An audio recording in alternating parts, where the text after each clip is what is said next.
नमस्कार, आप देख रहे हैं जी न्यूज। आपके साथ हूं मैं रूबिका लियाकत। 6 बज चुके हैं और इस बुलेटिन में हम आपको न्यूज 100 दिखाने वाले हैं, यानी अगले 10 मिनट में आप दिन भर की 100 बड़ी खबरें देखेंगे। शुरू करते हैं न्यूज 100 बिना ब्रेक के।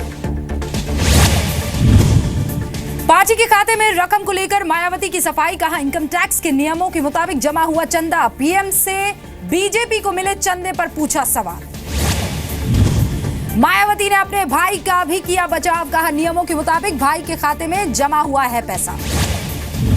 मायावती के आरोपों पर बीजेपी का जवाब। रविशंकर प्रसाद ने कहा दलित की दुहाई देकर भ्रष्टाचार को छुपा नहीं सकती बीएसपी अध्यक्ष। वित्त राज्य मंत्री अर्जुन राम मेघवाल ने मायावती पर साधा निशाना, कहा जिसने भी व्यवस्था का दुरुपयोग किया उसे सजा मिलेगी। बीजेपी सांसद उदित राज का मायावती पर पलटवार, कहा अगर कोई गड़बड़ी नहीं है तो जांच के लिए तैयार रहना चाहिए।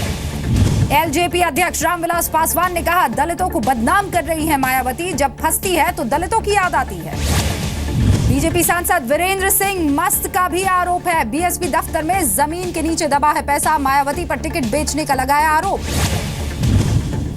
बीजेपी सांसद विनय कटियार ने कहा नोटों की माला नहीं मिलने से बौखला गई है मायावती, किसी मामले में फंसने पर खुद को दलित की बेटी कहने लगती है। नोटबंदी के खिलाफ कांग्रेस की बैठक से दूर रही कई सारी पार्टियां, सीपीएम और जेडीयू ने किया बहिष्कार। राहुल गांधी ने नोटबंदी के मकसद को बताया नाकाम, कहा 30 दिसंबर आने वाला है लेकिन हालात पहले की तरह। ममता बनर्जी ने भी केंद्र पर निशाना साधा, कहा अब तक का सबसे बड़ा घोटाला है नोटबंदी। बीजेपी ने विपक्ष पर नोटबंदी को लेकर चर्चा से भागने का आरोप लगाया। रविशंकर प्रसाद ने कहा हम संसद में चर्चा के लिए तैयार थे। देहरादून में पीएम की रैली, नोटबंदी को बताया सफाई अभियान, कहा कदम से आतंकवाद, ड्रग्स, मानव तस्करी और अंडरवर्ल्ड की दुनिया तबाह हो गई है। पीएम ने उत्तराखंड के विकास के लिए बीजेपी सरकार को बताया जरूरी, कहा गड्ढे में राज्य को बाहर निकालने के लिए डबल इंजन की जरूरत है। देहरादून दौरे में पीएम ने 4 धाम हाईवे प्रोजेक्ट का किया शिलान्यास। 900 किलोमीटर की सड़क पर खर्च होंगे 12,000 करोड़ रुपए। 4 धाम यात्रा के श्रद्धालुओं को पीएम का भरोसा, कहा जब भी आएंगे तो इस सरकार को श्रवण कुमार की तरह याद करेंगे। आम आदमी पार्टी के विधायक देवेंद्र सहरावत ने अपनी ही पार्टी पर लगाए आरोप, कहा फर्जी कंपनियों से चंदा लेकर काले धन को सफेद किया। चंदे को लेकर बीजेपी ने भी आम आदमी पार्टी पर निशाना साधा है। मनोज तिवारी ने कहा वेबसाइट पर 20,000 से ज्यादा के चंदे की डिटेल नहीं दी। तमिलनाडु के पूर्व मुख्य सचिव राम मोहन राव की सफाई, कहा शेखर रेड्डी से मेरा कोई संबंध नहीं, मुझे बनाया जा रहा है निशाना। राम मोहन राव ने खुद को अभी भी तमिलनाडु का मुख्य सचिव बताया। डीएम के नेता एमके स्टालिन ने मांगी सीएम पनीरसेल्वम से सफाई। वित्त राज्य मंत्री अर्जुन राम मेघवाल ने कहा कानून के सामने सब बराबर है, गलत काम करने वालों को मिलेगी सजा।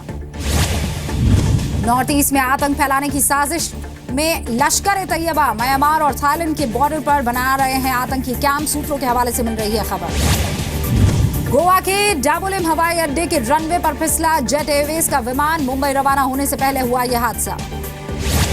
जेट एयरवेज के विमान में सवार थे 154 लोग, 15 यात्रियों को फ्लाइट से बाहर निकालते समय आई चोट। दिल्ली एयरपोर्ट पर इंडिगो और स्पाइस जेट के विमान आमने सामने टकराने से बचे, डीजीसीए ने जांच के आदेश दिए। नोटबंदी के बाद नीति आयोग की अहम बैठक, पीएम भी हुए शामिल। करेंसी की दिक्कत और इकोनॉमी पर असर को लेकर हुई चर्चा। हवाला कारोबारी पारसमल लोढ़ा पर शिकंजा, ईडी ने कोलकाता और दिल्ली में लोढ़ा के ठिकानों पर छापेमारी की। नोटबंदी पर लालू प्रसाद का पीएम पर तंज, कहा खुद नरेंद्र मोदी तय करे जनता किस चौराहे पर सजा देने आए। हरियाणा के कुरुक्षेत्र में पुलिस को हफ्ते में तीसरी बार लावारिस पड़े मिले नोट, इस बार 5,94,000 रुपए हुए बरामद। हैदराबाद पुलिस ने एक व्यक्ति से आधा किलो सोना और 15 से ज्यादा लाख रुपए का कैश जब्त किया, बरामद रकम में 2,000 के नए नोट। नक्सलियों के नोट बदलवाने की कोशिश में 7 लोग गिरफ्तार, छत्तीसगढ़ के सुकमा में पुलिस ने धर दबोचा। संगरूर में पुराने नोट के बदले नए नोट देने के मामले में हरियाणा पुलिस के हेड कांस्टेबल समेत 9 लोगों के खिलाफ मामला दर्ज, 18 लाख की नई करेंसी जब्त हुई। कांग्रेस नेता राज बब्बर का वीडियो वायरल हो रहा है। सहारनपुर में धक्का मुक्की से परेशान होकर एक लड़के को बाल पकड़कर खींचा। लखनऊ में कार्यक्रम में झलका मुख्यमंत्री अखिलेश यादव का दर्द, बोले जो करना चाहता हूं घरवाले नहीं करने देते।